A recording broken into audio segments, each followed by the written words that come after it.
Climax ಘಟ್ಟಕ್ಕೆ Renukaswamy ಕೊಲೆ case ಸಂಜೆ 4800ಕ್ಕೂ ಹೆಚ್ಚು ಪುಟಗಳ ಚಾರ್ಜ್ ಶೀಟ್ ಸಲ್ಲಿಕೆ ಟಿವಿ9ನಲ್ಲಿ ಎಕ್ಸ್ಕ್ಲೂಸಿವ್ ಮಾಹಿತಿ.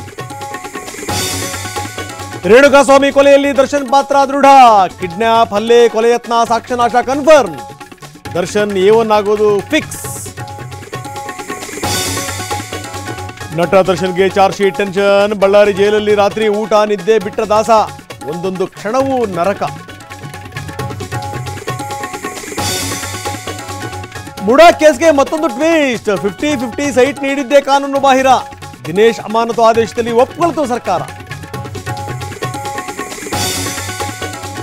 ರಾಯಚೂರಿನಲ್ಲಿ ಕಂಡು ಕೇಳರಿದ ಮಳೆ, ಹಳ್ಳ ದಾಟುವಾಗ ಕೊಚ್ಚಿ ಹೋದ ಬ್ಯಾಂಕ್ ನೌಕರ, ಈ ದಡ ಸೇರಿದ 8 ಮಂದಿ.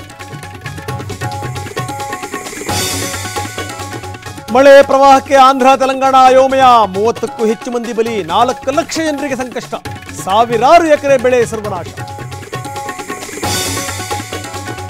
ರಂಗೇರ್ತು ಜಮ್ಮು ಕಾಶ್ಮೀರ ವಿಧಾನಸಭಾ ಎಲೆಕ್ಷನ್, ನಾಳೆ ಜಮ್ಮುವಿನಲ್ಲಿ ಅಮಿತ್ ಶಾ ಪ್ರಣಾಳಿಕೆ ರಿಲೀಸ್, ಅನಂತನಾಗ್ನಲ್ಲಿ ಇಂದು ರಾಹುಲ್ ರ್ಯಾಲಿ. ವಿಶ್ವವಿಖ್ಯಾತ ದಸರಾಗೆ ಭರದ ಸಿದ್ಧತೆ, ನಾಳೆ ಆನೆಗಳ 2ನೇ ತಂಡ ಮೈಸೂರಿಗೆ ಆಗಮನ, ಜಂಬೂ ಸವಾರಿ ತಾಲೀಮಿನಲ್ಲಿ ಭಾಗಿ.